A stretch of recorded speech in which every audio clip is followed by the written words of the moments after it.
Менің арманымдағы Қазақстан. Сіздерді Республика күні ұлттық мерекемізбен шын жүректен құттықтаймын. Бұл күнді барша қазақ халқы аңсап армандаған. 1990 жылы қазан айының 25 күні Қазақ КСР жоғарғы кеңесінің шешімімен КСР-ның мемлекеттік егемендігі туралы декларация қабылданды.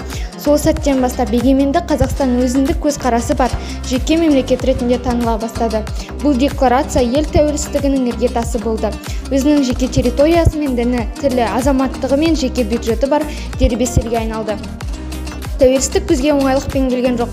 Ащы термен келген тәтті жеңіс, төгілген қанның, өлмеген жігердің отымен келген ұлы күн.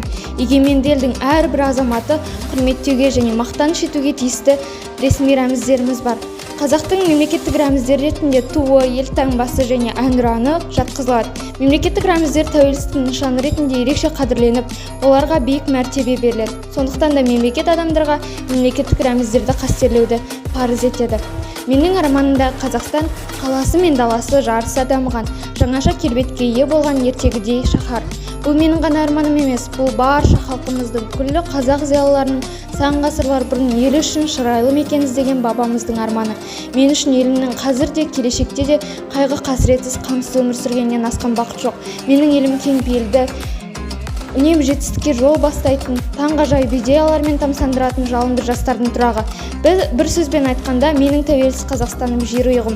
Оның болашақта қазіргіден де құлпыра түсетініне, оның құндылықтарымен, тілі, діні, салт-дәстүріне сызат түсірмей өркениетті елдің қатарынан ойып орын алатынына, ұлы істерге жол бастайтынына, ұлан-ғайыр жерімен, жасампаз ұрпағымен мәңгі жасайтынына кәміл сенемін. Дамыған елдердің қатарына қосу мына біз жастардың қолында.